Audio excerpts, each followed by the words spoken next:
Buenas tardes. Es un placer saludarlos en el último día de la semana.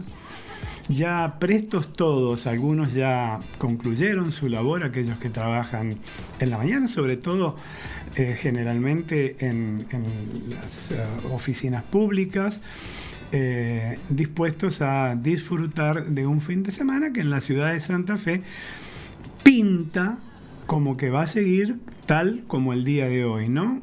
Una humedad tremenda, a veces llovizna, de pronto en la mañana algún chaparrón, pero hay mucha humedad. Viniendo a la radio, yo no había visto esto en ninguna parte. Miren que leo muchos diarios durante el día, de ayer, de hoy, y me enteré en un programa que venía escuchando que hubo anoche en Córdoba, entre Villa María y la capital cordobesa, un movimiento telúrico de 4,6 grados en la escala de Richter, lo que no produjo ningún movimiento, ningún daño material ni físico, afortunadamente, porque en teoría lo que escuchaba era que eso sucedió muy cerca de la superficie, ese movimiento. Si hubiese sido más profundo, posiblemente hubiese generado algún temblor en los edificios, pero sonó, según contaban, como una especie de silbido al principio y luego un golpe seco, como si fuera una explosión de una garrafa, o esas explosiones que suelen haber, que son absolutamente secas, ¿no? Bueno, de hecho las redes sociales empezaron rápidamente a intercambiarse. La gente, la verdad, estaba sorprendida porque al no haber movimiento de ninguna naturaleza, todo lo que pasó fue esto, pero fíjense de qué tenor habrá sido para que haya impactado en tanta cantidad de kilómetros y en un área tan importante. Bueno, quería comentarlo porque no me llamó la atención que no hubiese trascendido más allá. Hoy yo no estuve navegando, digamos, por los medios de comunicación cordobeses, así que seguramente ellos se habrán hecho eco de esa situación. Bueno, pasando a otro tema, miren, el que se quema con leche ve la vaca y llora, ¿no? Dice el refrán. Y de eso vamos a hablar hoy seguramente durante todo el día, porque el dictamen aprobado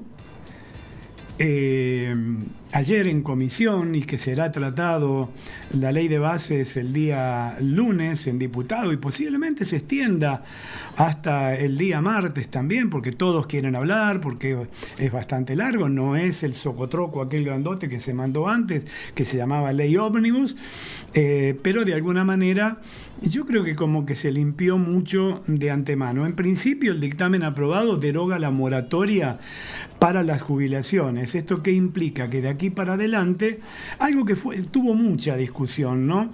Porque en realidad acusan a esa, algunos dicen 2 millones, otros 1.200.000 personas que se jubilaron sin haber hecho los aportes durante los 35 años como manda la ley, pero que sí de alguna manera le descontaban o le descontaron luego durante creo que 5 o 6 años cuando cobraban sus jubilaciones una alícuota, como si esto fuera lo que en definitiva estaban aportando en reemplazo de esos 35 años. Miren, yo en eso formé una posición, la dije en su momento, cuando Néstor Kirchner fue el primero que impulsó esta moratoria jubilatoria. Digo, a veces esta Argentina, cuyo Estado nos ha sofocado tanto con impuestos, con imposiciones de orden social, laboral, que, digo, algunos han dicho, bueno, por ahora la voy tirando y después veré mientras soy joven, y después ya se hizo costumbre y después ya nunca aportaron. Pero no puede ser que ese 1.200.000, 2 millones o lo que fueren, que vía moratoria se incorporaron a la jubilación, se acogieron al derecho de la jubilación, no hayan trabajado nunca en su vida. Porque estamos hablando de gente de 65 años en los varones, de 57 años en las mujeres, y esas generaciones sí laburaron. La que no laburaron son estas dos generaciones últimas, seguramente, que vivieron en estos últimos 20 años del conchavo estatal, ¿no? Que pagamos entre todos, obviamente. Pero bueno, quedó derogada porque evidentemente esto dañaba las arcas de la ANSES, que en realidad son las arcas de todos los jubilados. Es el dinero que se reparte. Ahora, yo no creo que ese daño haya sido tan importante como lo fue, sí, realmente, el daño que originaron al transferir fondos del ANSES al Tesoro Nacional durante el gobierno populista permanentemente, incluso esos fondos que, ¿recuerdan cuando se tomaron los fondos de las AFJP? Hay por ahí dando vuelta un juicio que ha perdido la Argentina, de una de las AFJP, de las que le incautaron esos recursos que eran de jubilados que aportaban ahí a esa jubilación privada, llamémosle. Bueno, esos son dineros que incorporaron, pero son dineros, son acciones de empresa, porque de eso se trataba. No voy a meterme en ese lío porque los voy a confundir demasiado. Bueno, a ver, esto de que el que se quema con leche ve la vaca y llora, es así, porque la casta que tanto critica los libertarios está avanzando en la demostración de poder. Yo creo que le faltó, lo hemos dicho en más de una oportunidad, cintura política al gobierno. Y Milei eligió el camino de la confrontación permanente.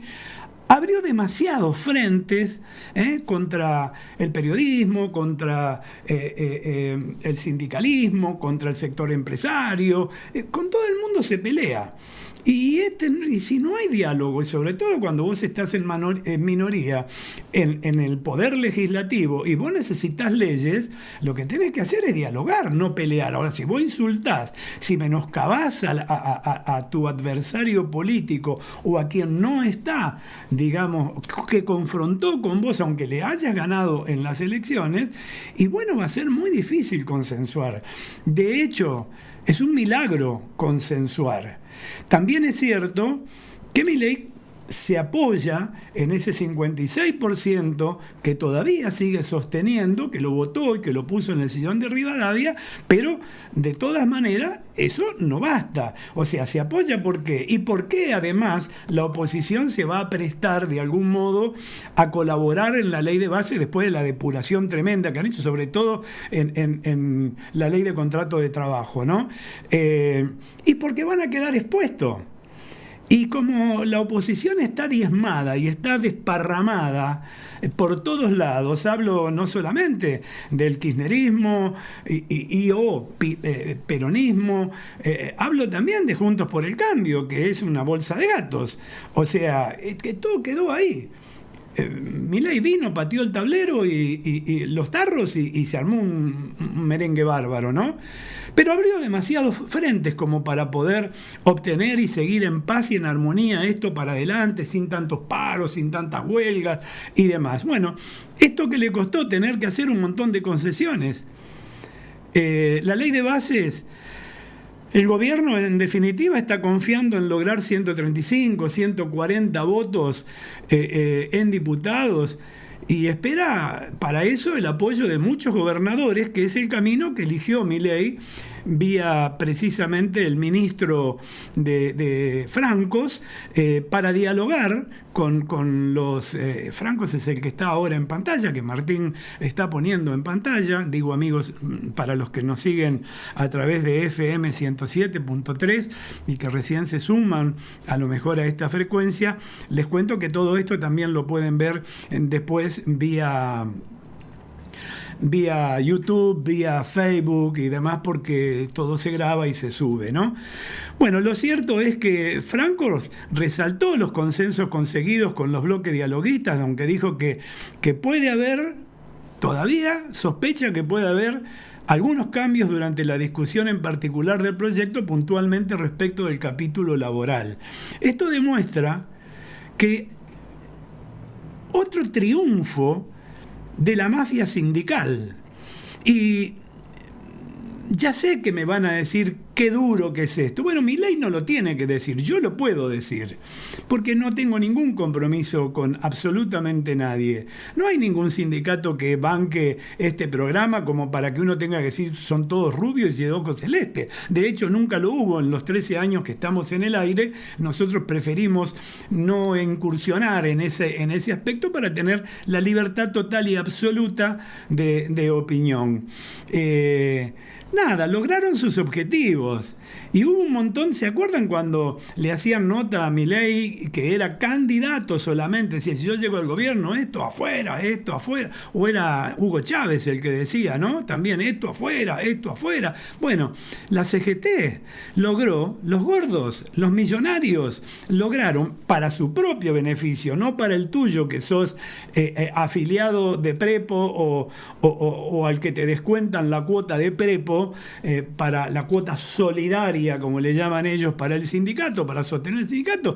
Digo, vos seguís siendo pobre, ellos siguen siendo ricos, ¿no?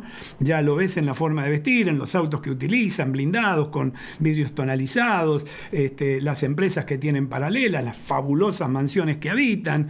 Bueno, se niegan a tener que hacer, y lo sacaron a eso, a tener que lo había dicho en su discurso. También hizo mal Milei en el discurso inaugural cuando asumió como presidente el 10 de diciembre. Habló, castigó la mafia sindical, se terminó la casta de la mafia. Eso, insisto, lo puede decir cualquiera menos el que es presidente. No lo puede decir un funcionario, porque después tiene que hablar con ellos. Y si vos ofendés a la persona, después no tenés apertura para un diálogo. Aunque los políticos sí, porque no le hacen asco a nada les da asco, mejor dicho, lo cual significa que hoy se están peleando, incluso a lo mejor a veces frente a las cámaras, lo hemos visto 1000 veces, y bueno, cuando se apaga la lucecita, se despiden a los abrazos y te dicen, che, nos debemos un café, tenemos que charlar, bla, bla, bla. Siempre acuerdan. Lo malo es que no acuerdan para el bien de la Argentina, acuerdan para su propio beneficio, como hicieron precisamente presionando, apuntando con una gran movilización el miércoles 1 de mayo, el miércoles de la semana que viene, ya, ¿no? Sí, me dice Martín que sí. Y además está la del 9 de mayo como un gran paro general, que yo supongo que con estas concesiones que ha hecho el gobierno, bueno, al menos habrán transado para que eso no se produzca, para que el país siga adelante de una vez por todas. Bueno, ¿qué pasaron? Obligaron a los sindicatos obligaba la ley base, y esto fuera, a elegir a sus autoridades en elecciones periódicas, libres y supervisadas por la justicia electoral. No corre más. Ese artículo lo sacaron. ¿Por qué lo sacaron? Vos que sos afiliado, te pregunto, ¿no te das cuenta por qué lo sacaron? Bueno, después hablaba de mandatos limitados por el tope de una sola reelección posible. Bueno, Camioneros tiene la ventaja que está Hugo y el hijo, ¿no? Y después tiene un par de hijos más, por las dudas. Con lo cual, o asume Hugo Moyano, o asume su hijo Pablo, ambos petardistas y ambos coimeros, por otra parte. Me hago cargo de esto porque además hubieron, y ya los dije en su oportunidad, testimonios de que esto sucedía. Bueno, no lo dije solamente yo, hay videos circulando de cosas que han pasado. Ahí nos vemos a los impresentables precisamente el día de la inauguración de la Asamblea de la Asamblea Legislativa cuando asume el presidente. Entonces, eso afuera. Permitir que los convenios colectivos por empresa puedan primar por sobre los convenios colectivos del sector, afuera. ¿Esto qué significa? Vuelvo a poner el ejemplo de Moyano. Hay un camión en una empresa que lo necesitan para, no sé, buscar sus materias primas para elaborarlas, sea pyme, sea una gran industria, lo que ellos ya dicen esto es de camionero, porque ahí maneja un camión. Entonces los empleados administrativos, los empleados técnicos dentro, todos tienen que ser afiliados del gremio de camioneros. ¿Y con esto qué logran? Logran lo otro que se derogó, que la propuesta de modernización laboral del gobierno, de 58 artículos que tenía en el borrador de la ley de bases, ¿recuerdan ustedes? Quedó con 16 solamente. Hasta ayer nosotros dijimos 17, no nos equivocamos. 16 de aquel contenido del DNU 70, solo se preservó un puñado de medidas dirigidas a generar empleo, pero no precisamente el puñado más importante. El más importante es el que se quitó. Y lejos de generar empleo, lo que están haciendo es ahuyentar inversiones. Esta es la realidad de la historia. Te lo digo a vos porque, ¿qué te van a vender? Te van a vender que, ¿viste lo que logramos en defensa de...? La mayoría de las cosas son en defensa de la dirigencia sindical, no en defensa del trabajador. El gobierno retrocedió para presentar una modernización laboral laxa, que el plenario de comisiones de diputados aprobó ayer, precisamente, dentro del dictamen de la ley bases. Con un aporte decisivo, ¿cómo cambia la gente, no? De Miguel Ángel Pichetto. ¿Se acuerdan? El candidato a vicepresidente de Macri, cuando Macri perdió las elecciones precisamente frente a Alberto Fernández. Bueno, hablaba de una cosa y ahora habla de otra. Está convertido en el mejor operador político que tuvo la CGT en esta instancia y en los últimos tiempos también, para quitar otro artículo que es antisindical, según Pichetto, y que solucionaba los bloqueos de las empresas. Y en el mismo momento que ayer se trataba eso, Camioneros estaba bloqueando una empresa. O sea, ¿quién va a querer venir a invertir? ¿Se acuerdan lo de FATE? El año pasado, el anteaño pasado, ya no recuerdo. ¿Se acuerdan de eso? Bueno, o sea, no va a haber inversiones, no va a haber más trabajo en tanto y en cuanto esas cosas se quiten definitivamente. Porque eso es de patoterismo. Eso viene de la época de la manchita pero, justicialista. Eso lo inventó Perón. ¿Recuerdan ustedes? Había un exceso por parte del sector empresarial allá por la década del 45, 55, digamos, del 45 al 55, donde había un abuso por parte del sector. Pero estamos hablando de la forestal, estamos hablando de empresas multinacionales que vinieron a depredar el país y nada más que eso. Y entonces se emitieron un montón de leche como contrapartida de todo esto. Y en la medio de la marcha, combatiendo el capital. Yo me pregunto, ¿cómo haces para invertir, como para poner una empresa sin capital? Por más que sea una cooperativa, como algunos quieren hacer creer que pueden funcionar. No hay forma de hacerlo. Bueno, lo cierto es que no va a haber. Y bueno, y como el último artículo que dinamitaba las cuotas solidarias, ese también afuera, el recurso para financiar los gremios mediante aportes de todos los trabajadores en actividad, estén o no estén afiliados. Eso no tiene ninguna importancia. O sea, los muchachos, ¿qué lograron? La suya, la mafia sindical logró que la suya, como dicen, la mía, ¿vieron? Esa no me la toques y esa no se la tocaron. Ahora vos vas a seguir siendo pobre como siempre.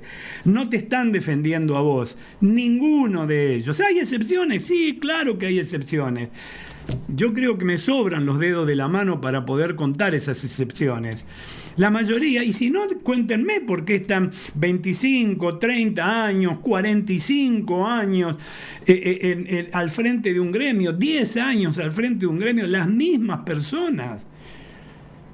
Bueno, evidentemente, si no hay modernización de la ley de contrato de trabajo, no va a haber inversiones. Seguramente esta concesión se hicieron para poder tratar de ver si después se mete de algún modo. Pero vuelvo a repetir, acá no todo se trata simplemente de bajar la inflación, de lograr equilibrio fiscal y luego ir camino a liberar el cepo. Si las leyes no protegen a los inversores reales, no estamos hablando de inversiones golondrinas, esas no existen ya a esta altura de la partitura, pues, salvo que el gobierno se las permita, como se las permitió precisamente el gobierno populista, y después le echó la culpa al otro, al que vino después, ¿no? Bueno, lo cierto es que no va a haber inversiones en tanto y en cuanto los obreros sigan siendo dueños de las pymes. Y las pymes, por otra parte, son la mayor generadora de empleo, por lo menos en la República Argentina. Podrán venir 1, 10, 50 industrias, y ojalá así sea, pero seguramente su capacidad laboral será de un promedio de 1.000, ponele, hablando de grandes industrias, 1.500 por cada una de las industrias. Ahora, 200.000 pymes que te tomen a 8 empleados, 10 empleados. Para ser pymes son aquellas, las pequeñas y medianas empresas son aquellas que tienen hasta 50.000 empleados, o sea que no son tan pyme de 8, de 3, de 4, de 5. Esas son las que han resistido, la única que han quedado ahí medio levantando cabeza. Pero, insisto, nosotros los argentinos podemos ver la vaca y la verdad que no sé si nos vamos a poner a llorar. Hagámonos cargo de esto también. Todos tenemos algo de culpa por la situación que estamos viviendo en lo económico, en lo educativo, en la salud, en la seguridad, escuelas, hospitales, centros de salud, viviendas inauguradas 2, 3 veces, lo hemos visto. O sea, hay testimonio de lo que estoy diciendo. Y hoy son taperas, están abandonadas o sin equipamientos, porque todo fue un gran verso, un gran relato, que los argentinos, muchos creyeron y otros permanecieron de alguna manera indiferentes a esa situación. Hoy se quejan, pero antes se permitió todo esto. Hagámonos cargo. Es horroroso ver la cantidad de dinero que los gobiernos anteriores dilapidaron en propaganda política, en empleados que no cumplen con sus tareas en el Estado, en personal que directamente ni siquiera van a laburar, o sea, son los típicos ñoquis, pero que reciben sus sueldos en sus hogares sin moverse, o aquellos que estaban recibiendo planes o pedazos de planes, porque el resto se lo quedaban los punteros, o los famosos dirigentes sociales, y la cultura del trabajo se murió junto con todo esto. Muchas veces me he preguntado si los malos gobiernos que nos han regido en estos últimos años no han prosperado porque nosotros, los ciudadanos, no hicimos las cosas que debíamos hacer. Hagámonos cargo de eso. Todos los días aparece un peculado nuevo. Todos los días se destapa un robo nuevo en el Estado. Ya nos hemos acostumbrado a los nuevos funcionarios que se han hecho cargo del gobierno. Cada vez que indagan algo, ¡fuck!, encuentran, levantan la olla y ahí encuentran una estafa, un desvío de fondo, una cometa. Es horroroso ver la cantidad de dinero que los gobiernos anteriores dilapidaron en propaganda política, en empleados que no cumplen sus tareas, reitero, y lo quiero reiterar a esto, porque si no nos olvidamos, personal que directamente no labura. Protestan contra Milei. Son la gran excusa de la impotencia opositora. Manifestarse sí, pero de acuerdo a la ley, respetando a los demás. El robo efectuado al gobierno a todos nosotros, porque el gobierno, el Estado, a veces confundimos, gobierno es una cosa, Estado es otra. El que gobierna es transitorio, es el poder ejecutivo. El Estado es permanente y el Estado es propiedad de cada uno de los ciudadanos. ¿Y cómo se sustenta el Estado y todo esto que estamos diciendo? Con los aportes precisamente de la totalidad de los argentinos, aun los pobres. También, como lo he dicho en más de una oportunidad, porque cuando van a comprar un producto para poder alimentarse, para poder vestirse, para su hogar, para lo que fuera, con lo poquito que tienen, en un kilo de pan, en un paquete de fideos, están pagando impuestos. Y esos son los impuestos que te robaron, hermano. Esa es la realidad. El robo efectuado al gobierno, a todos nosotros, insisto, ha sido monumental. Algo increíble. Me pregunto cuánta culpa tenemos los ciudadanos que permitimos todo ese robo tremendo que ahora estamos viendo y descubriendo. Ahora lo vemos. Antes, ¿dónde mirábamos? Quizás no fue fácil darnos cuenta de lo que ocurría, pero no es posible que tanta maldad no se haya podido descubrir y denunciar en los gobiernos de turno. Esto es como Alberto Fernández cuando fue jefe de gabinete, que no vio la que se afanaba, no vio los bolsos de López, no vio lo que estaban haciendo los debidos, no conocía, dijo a Lázaro Báez, y hay miles de testimonios de esto. Ahora me van a decir, pero otra vez estás mirando para atrás en vez de mirar para adelante, pero es que todo el despelote que hay ahora tiene que ver con el de atrás. Tiene que ver con la herencia. Es como si de pronto, voy a poner un ejemplo burdo que se me acaba de ocurrir, vos heredás de algún tío rico una vivienda maravillosa y decías, mira qué bien, y vivías en una casa modesta, yo me mudo acá, está todo fenómeno, pero resulta que adentro no hay muebles, no hay nada, tenés que comprar todo eso y aparte debe todos los impuestos y tiene 200.000 demandas porque nunca pagó absolutamente nada. Bueno, eso es el país. Esto es lo que tenemos demanda. Acuérdense de las demandas de los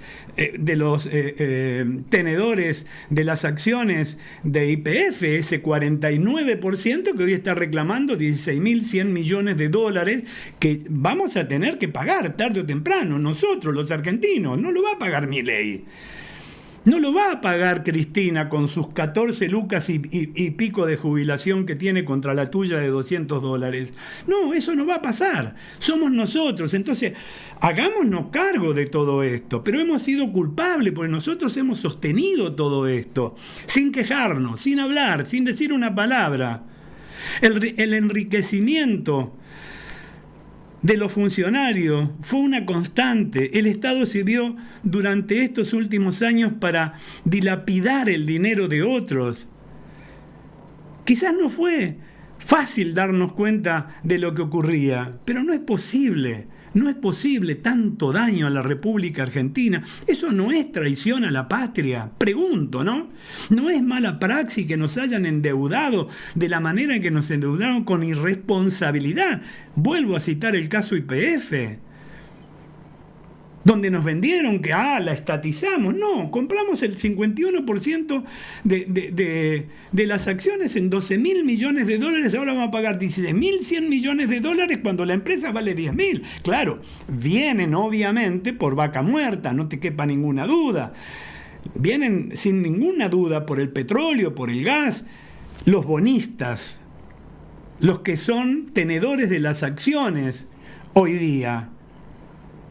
Pero nosotros los ciudadanos debimos habernos dado cuenta, No es posible que tanta maldad, tanto daño se le haya causado. Nosotros no hicimos nada, o hicimos muy poco. Y entonces el latrocinio siguió su curso. ¿Y quién más o quién menos robó a mansalva de los dineros del Estado, que es el dinero de todos nosotros? Reitero, ahora no nos quejamos, porque nos quedamos callados en su momento. Permitimos que unos pocos estafaran, dilapidaran, robaran los dineros nuestros. Por lo tanto, debemos todos unirnos para remediar este error. Tratar de volver a ser la comunidad creíble, próspera, entusiasta, digna de ser reconocida como un gran país que alguna vez allá lejos fue. Que lo seremos, podemos serlo, si nos los proponemos. Porque ¿saben qué? Todavía seguimos sosteniendo y teniendo lo que Tata Dios, lo que la Pachamama, quien vos quiera creer, la naturaleza, nos ha dado y está acá en este territorio nacional. Pero tenemos que liberarnos de las mafias. Si no nos liberamos de las mafias, no vamos a poder avanzar.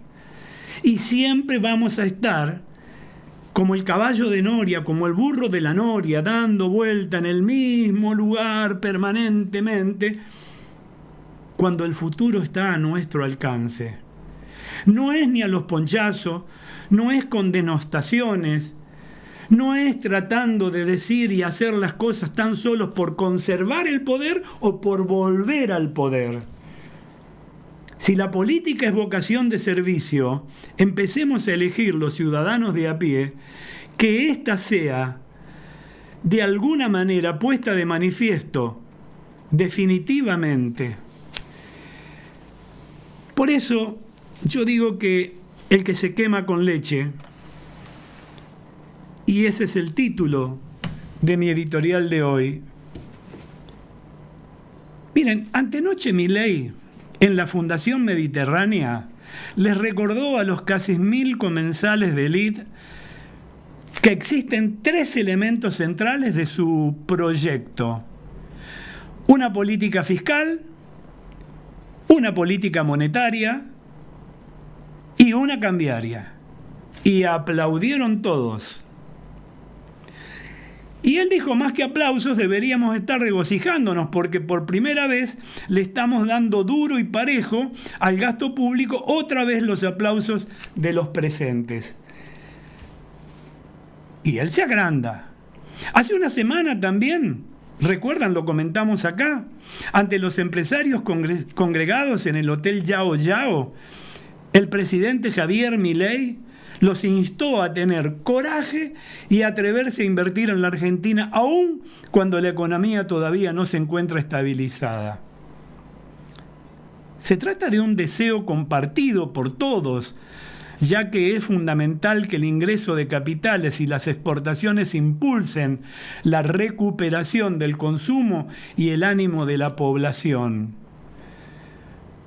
Allí vemos en las imágenes la enorme cantidad de empresarios que estaban sobre todo en la última de todas, en la de la Fundación Mediterránea. Un gran abrazo entre Milei y Macri, y todos alrededor tratando de abrazar al presidente. Claro, este es el círculo rojo, el que después de sonreírse, después de abrazar, lo han hecho también con Macri antes, recuerdan, y lo han hecho también con los Kirchner. Y después te dan la espalda, después te aprietan. Y después quieren algo del Estado. Después hacen lobby. Y sin embargo, miren, es probable que no poco de los empresarios allí presentes, al igual que los ausentes, sospechen que el pedido del presidente de la Nación equivalga a poner sus dedos en una puerta abierta. ¿Vieron cuando te bajás del auto y dejás el dedo ahí? Muy bien. Se me ocurrió esa imagen, no otra, detrás de la cual, además del primer mandatario, se entreven figuras temibles como sindicalistas, gobernadores, diputados, senadores, activistas sociales, empresarios protegidos y otros actores con poder que gesticulan amenazando empujar la puerta esa para que te agarre los dedos, ¿no? El riesgo país ha caído mucho en lo que va de este año, pero todavía es muy elevado y condiciona la rentabilidad de cualquier proyecto en nuestro territorio, sujeto a la volatilidad de sus leyes, a la discrecionalidad de sus gobernadores, a la ductilidad de sus jueces. Esas son las cosas que hay que cambiar. ¿No le querés llamar cambio? ¿Querés llamarle modernizar? Ponele el adjetivo que quieras. Pero si no cambiamos, vamos a chocar otra vez con el mismo paredón. Es decir, a las tensiones de una política inmadura, condicionada por ideologías, por cargos, por votos, por dinero, sin espacio para ningún Nicolás Avellaneda o un Carlos Pellegrini, por ejemplo, que pensaron una Argentina distinta y que lograron una Argentina distinta. Y eso que eran 1/3 de la cantidad de habitantes que somos hoy. Milei no solamente debe afrontar el desafío de cortar el gasto para eliminar la inflación, sino también el escepticismo de una clase dirigente que por experiencia cree más en la prevalencia última del status quo que en las probabilidades de cambios profundos. La fuerza inercial acumulada durante tantos años de rodar hacia la decadencia plantea un reto titánico para quien intente cambiar su rumbo sin otro músculo, sin otra fuerza, sin otro poder que el apoyo de las urnas. Poco probables, pensarán, como les enseñó Isaac Newton en la escuela.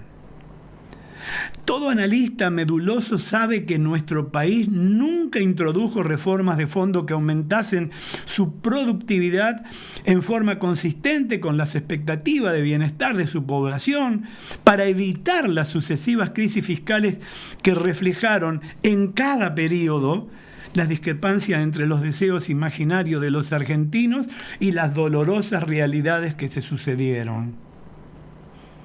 Tarde o temprano, ante la postergación de aquellas, los desajustes se zanjaron con emergencias y ajustes devaluatorios.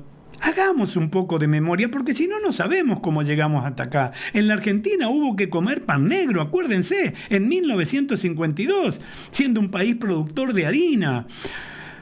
Pasar el invierno en 1959. Sufrir la especificación de depósitos en 1964. Bueno, el Rodrigazo de 1975, la tablita de Machinea de 1978, la estatización de deuda privada en 1982, el Plan Austral de 1985, que fagocitó los ahorros de muchísimos, la emergencia previsional y de la obra pública en 1986, el ahorro forzoso en 1987, el Plan Bonex y la emergencia económica de Menem en 1989. Bueno, el impuestazo de Machinea y la segunda emergencia económica de la Rúa en el 2000, por ejemplo, el Corralito, el Corralón, el mayor default de la historia mundial y el quiebre de contratos en el 2001. La tercera emergencia económica dual del 2002, ¿se acuerdan? Y la cuarta, de solidaridad social y reactivación productiva. Esta la hizo Alberto Fernández en el 2019, sumada al impuesto a la riqueza que castigó a quienes se habían acogido al blanqueo del 2017. En esta Argentina sí es imposible. Sin olvidar todas las medidas que alteraron la producción de alimentos, el comercio exterior, el sector de energía y el ahorro local durante el kirchnerismo, incluyendo la estatización de empresas privatizadas, el Correo Argentino, Aguas Argentinas, Tandanor, Aerolíneas Argentinas, Fadea, Belgrano Cargas, Sicones Carcográfica, bueno, y hay un montón más. Y de la AFIP y de las AFJP en el 2008, ¿recuerdan? Hace un rato lo decía, le succionaron todos los fondos. La confiscación de YPF en el 2012, que hoy estamos pagando más, esos famosos 16.100 millones que están devengando 2.500.000 diarios. O sea, mandos honorarios y todo lo demás. La imposición del cepo cambiario en el 2011, el falseamiento de los índices oficiales, el INDEC. ¿Recuerdan cuando Moreno decía, y Kicillof, los pícaros? Y cambialo, decí esto. Y entonces los aplaudidores estaban ahí todos. Y ahora tenemos juicios por eso. que están dados en Inglaterra, 3.500 millones de dólares por esa picardía, y la violación de los marcos regulatorios que alejaron del país a grandes empresas que habían creído en las reglas de juego de las privatizaciones e invertido sumas millonarias a largo plazo. Así no es posible. La palabra o las palabras crisis y emergencia ya no tienen ningún tipo de sentido en nuestro país, porque en nombre de ellas cada vez te enchufaban un impuesto nuevo o te confiscaban. La excepción es la regla, y con tantos terremotos autoinfligidos se han demolido los pilares del capitalismo liberal que inspiraron nuestra propia Constitución en 1853. Me parece que hay que agarrar un poquito los libritos también, sobre todo ese librito, ¿no? Milei no se enfrenta solamente a la casta. No se enfrenta solamente a la oposición a sus reformas, sino a un complejo entramado de intereses tejidos con el paso del tiempo alrededor de cada sector del Estado, de cada empresa pública, de cada empresa privada, en nichos de confort regulatorios que todos sostenían y que pagábamos nosotros y seguimos pagando nosotros, el pueblo. Los presentes en el foro de Yao Yao, así como los ausentes también, y la Fundación Mediterránea, conocen bien la historia argentina y saben que para arriesgar en serio sus capitales en el país, fuera de las oportunidades del carry trade, no basta con bajar la inflación, ni con el encendido voluntarismo del presidente, sino que necesitan también señales más firmes respecto de que esta vez los cambios de fondo se irán a fondo, se van a cumplir, se van a hacer. Bueno, ya va flaqueando. En principio el gobierno avanzó ayer con el dictamen del paquete fiscal que se debatirá en diputados de forma simultánea con la ley ómnibus a partir de este lunes a las 11 de la mañana, en una sesión que va a ser maratónica. Lo venimos anunciando, lo venimos anticipando, que podría extenderse incluso hasta el martes a la noche. Lo desalentador para el sector privado es que se produjeron más cambios en la reforma laboral del gobierno que hace un rato comenté. Eliminaron un artículo que sancionaba los bloqueos sindicales. ¿Y saben qué? Lo paradójico es que mientras se debatía ese punto, Camioneros bloqueaba a una empresa. La mafia sindical conserva su poder. Quemados varias veces con leche, los empresarios no lloran, solo no invierten, al menos no lo hacen en nuestro país.